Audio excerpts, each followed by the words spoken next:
Tonga soa indray tomboka lasy tomboka vavy atao anatin'izao fotoana ny fampalamba vao izao manasanao ampanajana tsy saraka aminay hatramin'ny farany vaovao manodidina ny fifidianana no ankafatsika izany ny sokatra androany ny fandraisana ny antota taratasy mpilatsako vidiana amin'ny fifidianana ben'ny tanàna sy ireo mpanolotsaina ny tanàna ho an'ny eto andrenivohitra ny fandrotsana ny antoboly eny anivon'ny trésor no misy olana hatramin'ny maraina teo raha nambara ny kandida ny ben'ny tanàna avy amin'ny APM ery andrianantenany no mitatitra ny antsipriany. Ny sokatra androany tamin'ny 7 ora maraina ny fandraisana ny antota taratasy filantsako fidina amin'ny fividianana ben'ny tanàna sy ireo izay ho mpanolotsain'ny tanàna eny anivon'ny OVEC manerana nosy azo raisina ny antota taratasin'ireo kandida na dia mbola tsy feno azy saingy 27 ora orin'ny fametrahana ny antota taratasy no ananan'ny kandida amenona ireo taratasy banga araka ny fanazavana. Tonga ny kandida anankiray manatitra ny antota taratasy dia misy solitena eo anivon'ny distrika solitena avy amin'ny société civile, misy solitena avy amin'ny fitsarana, solitena avy amin'ny mpandohetra izay ireo no miaraka mandray ny antota taratasy eto anivon'ny OVEC Antananarivo renivohitra. Na tsy complet ny dossier ny anankiray dia farasina izy antota taratasy misy any aminy fa omena 27 ora izy aoriana nametrahana ny dossier iny amenony dossier. Ny kandida ho ben'ny tanàna avy amin'ny antoko APM Babarakoto Arso no nanokatra ny fametrahana ny antota taratasy filatsako vidina ny maraina teo tetsy amin'ny OVEC Nanisana ho aneto amin'ny commune Antananarivo renivohitra. Olana isanosy edraina tamin'ny fanangonana ireo antota taratasy ny tsy fahatomombana ny fandrotsahana ny antobola eo anivon'ny tairom-bolam-panjakana hatramin'ny maraina teo araka ny fanazavany. Hatramin'ny ora farany hatramin'izao tsika miteny zao ny mandataire koa ny vice-président ny APM ary ny olona zany mitondra le vola andovana ny caution koa dia mbola miitsoka any Antananareno amin'ny trésor amin'izao tsika miteny zao na izany na zany ny instruction no olana raha zay no valitenin zareo avy any amin'ny trésor dia zay zany magaga hoe kilalao-njaza ve izy ity sara raha-pirenena izay fa maika mpandrosana Antananarivo renivohitra. Dia teo ihany koa ny fiovaovan'ny listra an'ireo antota taratasy ho fenona na ny dossier zany na ny ben'ny tanàna na ny mpanolotsiana ny tanàna io zany dia natsapanay zavatra somary hafahafa. Dia ny fahatelo tamin'ny fotoana tsy napozina ihany koa dia ny tombo na niakatra ny caution na ny ben'ny tanàna na mpanolotsiana ny tanàna lasa fois 2 zany le caution dia teo ihany koa zany natsapanay zavatra somary hafahafa. Tsy hikatona izao fandraisana ny antota taratasy mpilatsako vidina izao raha tsy ny 12 ny volana septambra amin'ny 10 ora hariva. Eo amin'izay vaovao makasika ny fifidianana izay ihany ho tonga tsy ho ela eny anivon'ny CENI ny teti-bola ikarakarana ny fifidianana ben'ny tanàna sy ny fifidianana ireo mpanolotsain'ny tanàna. Vita sonina ndritra ny filan-kevitry ny gouvernemanta izany teti-bola izany araka hanambarana ny ministry ny toe-karena sy ny volandroany. Efa tomombana ihany koa ny fifanarahanam-piara-miasa miaraka amin'ny trano printy nasionaly momba ny fanontana ireo taratasy ilaina amin'ny fanatanterana ny fifidianana. Nanamafy ity ministra ity fa tsy misy olana intsony momba ny fanomanana ny fifidianana raha ny lafin'ny teti-bola sy ny lafin'ny ara-pitovana. Fanampanazavana. Omaly ny filan-kevitry ny gouvernemanta dia efa nankatona ny teti-bola ho ampiasain'ny CENI hiatrehana ny fifidianana kominaly amin'ny 27 novambra. Tsy tokony hisy intsony ny ahia ankehitriny amin'ny rosona amin'izany fikarakarana ny fifidianana kominaly zany fa efa eo ampelatana ny CENI zao ny fanatanterahana azy ary ny imprimé national koa izay ho raisin'ny fanjakana tanana ny mikasika ny ireo bulletin unique sy izay taratasy hafa ilain'ny CENI zany ka zany rehetra zany dia efa midika fa efa tena ao anatiny le fanomanana ny fifidianana antsika tsy misy ahiatsony amin'iny efa tapaka teo amin'ny filan-kevitry ny gouvernemanta zany budget ho ampiasain'ny CENI. Vaovao ny fahasalamana kosa indray 700 ny mponina aty Afrika no mbola mampiasa ny fitsaboana nentim-paharazana araka ny tatitra nataony avy eo anivon'ny OMS na ny fikambanam-pirenena momba ny fahasalamana. Manana ny lanjany ary tsy tokony atao mban-javatra raiky izany ity fomba fitsaboana iray ity. Fantatra ihany koa fa antoka iray ahafahana manatratra ny tanjon'ny fahasalamana ho an'ny daholobe izany. Ny 13 ny volana aogositra izao no andro natokany OMS OMS ankalazany firenena afrikana ny fitsaboana nentim-paharazana saingina roso tamin'ity andro an'ity ny fankalazana ho antsika eto Madagasikara noho ny antony manokana. Tsorakotarimanga sy Fandrazana Trakoto. Fitambarana fahalalana sy fahaiza-manao mifototra amin'ny traikefa ifandovana na miampita amin'ny alalan'ny soratra ho an'ny taranaka mifandimby ho entina mamantatra, misoroka, mitsabo ny tsy fahatomombanana ara-batana, ara-tsaina sy ara-piarahamonina sy ampiasaina hiaro amin'ny aretina maro samihafa ny fitsaboana nentim-paharazana. Ho an'ny eto Madagasikara manokana dia mizara roa ity fomba fitsaboana ity dia ny nentim-paharazana malagasy izay tena antsika toy ny renin-jaza sy ny mpanotra ary ny nentim-paharazana vahiny toy ny acupuncture sy ny sisa. Manana ny lanjany sy anjara toerana lehibe eo amin'ny sehatra ny fitsaboana nentim-paharazana araka ny fanadihadiana nataony avy anivon'ny OMS na ny fikambanam-pirenena momba ny fitsaboana mantsy dia tafakatra hatramin'ny 700 mponina aty Afrika no mbola mampiatra azy ity. Etsakinan'izay dia fantatra ihany koa fa antoka iray hanatrarana ny tanjon'ny fahasalamana ho an'ny daholobe ary koa andro ho amin'ny fitsaboana ara-pahasalamana fototra ny fitsaboana nentim-paharazana. Fitsaboana nentim-paharazana zany dia fanakataovan'ny ministère en santé satria fa misy lalàna mikasika an'izay. Fa dia misy satria anatintsika na zatantsika zany fitsaboana nentim-paharazana efa tanaty kolotsaina sy anaty fitavana malagasy efa teo foana io zavatra io. Dia rehefa niditra koa ny fitsaboana moderna zany dia samy teo izy dia ohatrany hoe nakatoavina zany zavatra zay fisiany zavatra io fa tsy maintsy misy baliza apetraka mba tsy handeha amin'ny toerana amin'ny zavatra hafa ny zavatra io. Ny lalàna tokony baliza apetraky ny anazy dia aveo miara-miasa aminay ireo fikambanam-pirenena ny fitsaboana nentim-paharazana ireo ao anatin'io io zany fotoa zany zao dia miara-miasa anay zareo amin'ny fanaovana inventaire, manao inventaire zany zareo dia jerena miaraka ahoana izay zavatra zay. Ho antsika eto Madagasikara dia nampidirina tao anatin'ny fehezan-dalàna ny fahasalamana 2012 tsipika aotraotra roa ny fitsaboana nentim-paharazana ny 17 Mey taona 2012 taorian'ny fanambarana nataony OMS io. Ary efa misy ihany koa ny sapan-draharaha miandraikitra ny zava-maniry fanao fanafody sy ny fitsaboana nentim-paharazana eto amintsika. Ny andro ny 13 Aogositra izao moa no andro fankalazana natokany firenena afrikana ho an'ny fitsaboana nentim-paharazana ka isany manamarika izany ihany koa isika eto Madagasikara. Ny hevitra iraisana amin'ity taona ity ny hoe ny fitsaboana nentim-paharazana ho taranja ianaran'ireo mpianatra ho mpitsabo eny amin'ny anjerimanontolo aty amin'ny faritra Afrika. Fa maro amin'ireo zaza zany Ambovombe Androy no tsy vita famorana noho ny fahasahiranana ny ray aman-dreny sy ny tsy fahatakarana ireo ny saram-pitsaboana. Malonja zany indrindra dia nanatanteraka Didi Potrafaobe ny solombavambahoaka lantany an-toerana Andriamatoa Jean-Michel Henry ny herinandro lasa teo. Nandritra ny fidinana ifotony ny ho tanterahiny ho fanamavana ny fahasahiranana ny mponina ny an-toerana ka zazalahy sy tovolahy miisa 10 no nahazo tombony tamin'izany. Fanadihadiana. Taorian'ny fikatona ny fivoriana tsy ara-potoana nataon'ireo solombavambahoaka ny Madagasikara dia nidina tany amin'ny distrikana Ambovombe Androy ny solombavambahoaka Jean-Michel Henry ny zoma 13 Aogositra 2012 lasa teo toerana nahalany azy. Nandritra ny fihaonany tamin'ny mponina tany an-toerana moa no nanambarany fa voninahitra ho an'ny vahoaka ny Ambovombe ny nahalany azy ho questeur voalohany ao amin'ny antenimieram-pirenena satria dia afaka mampatsiahy matetika amin'ireo fahefanam-panatanteraka ny amin'ny fanatanterahana ny fampanantenana nataon'ny Floandro Rajoelina ny tenany. Nisy moa ny lanonana ny arahany tamin'ny vahoaka tany an-toerana nandritra io fidinana io fotony ny tanterahany io ka tamin'izany no nitsofan'ireo olobe an-tanàna rano azy.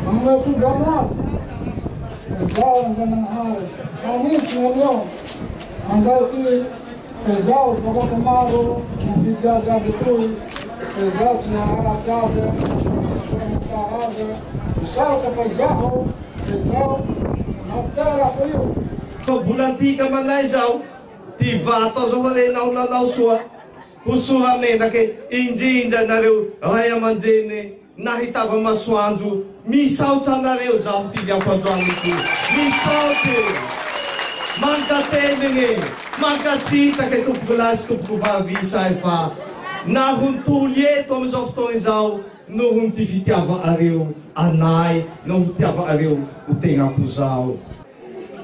Député nandania areo ahy fe zao avy eto ka raha amin'ny maha premier questeur zany hoe tsy nivita teto zany le fifidiana fa nao fa nilany député zahay de mivory amin'ny fivoria ay voaloha manangany bureau ny Assemblée nationale manangany bureau ay député.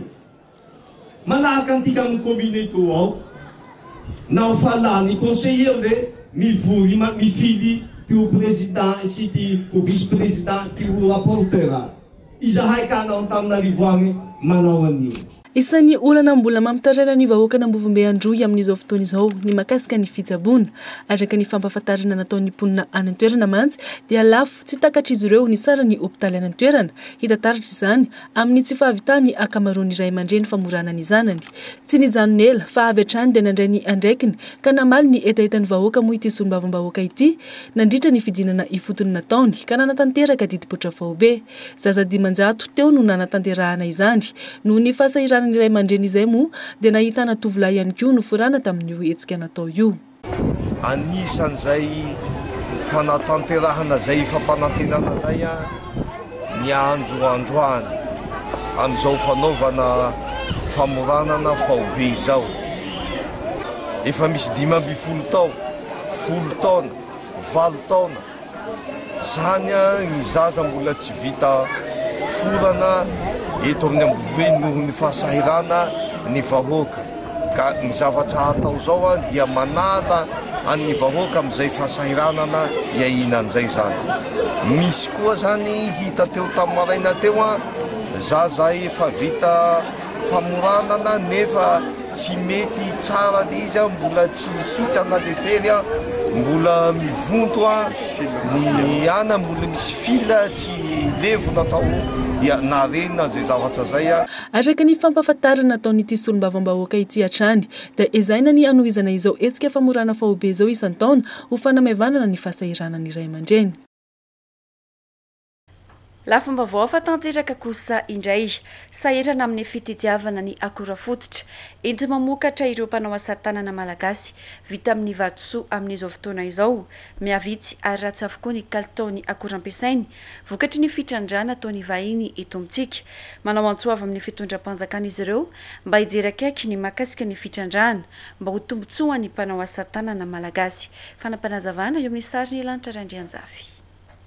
Zara raha mahita akora fototra ampiasaina ny mpanao asa tanana vita amin'ny vatosoa amin'izao fotoana izao tsy vitan'izay fa ratsiny koa ny kalitaony akora fototra antony mahatonga izany ny fitrandrana ataon'ny vahiny izay mahazo vahana eto amintsika raha ny fanazavana ny mpanao asa tanana ankoatra ny fianana ny vokatra vokariny vitsy ny mpanjefany amin'ny mpanao asa tanana malagasy no ny vary-boba ataon'ny vahiny ihany raha ny fanazavana. Mampalahelo ihany raha mita tamin'ny fiainana taloha raha fozako zany nanao an'izy ity tamin'ny 80 efa mihoatra amin'ny 74 dia tamin'ny 80 tonga tao aminy fa tena ahitana karazam-bary tsara tarehy mihitsy sady amin'izao fotoana izao zao raha ohatra hoe ameny izay solitaire zany sanao 30 pièce izy atsortisany tsy ahitana fa lasa veriverina izy ikaza zavatra zany tsy ahitana tsy mihitsy le akoran'vehivavy fa lasa ny sinoa daholo le izy dia mampalika le vahoaka madio le tena hoe mitsipona tena hoe mitsipona amin'ny zavatra tena tsy amina zara raha mba mahakely anao zany amin'le asa.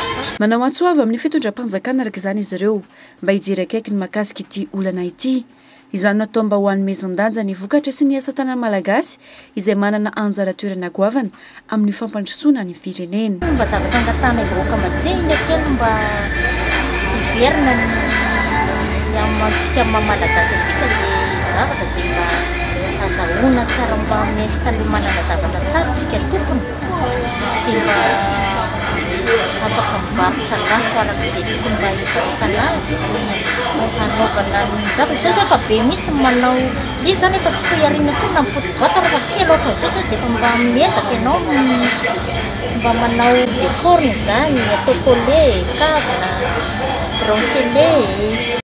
Vaovao makasika ny tsy fandriam-pahalemana nirongatra tato ato ny alatra moto nanamafy izany teo anivon'ny polisy-pirenena no ireo fitarenana marobe tonga teny amin'ny izy ireo nandraisany polisy-pirenena fepetra moa ity tranga ity ka namerenana indray ny opération coup d'arrêt eny amin'ireo faritra tena isiany alatra moto sy fantatra fa fiherin'ireo mpanao ratsy no tena anaovana ny etsika manokana.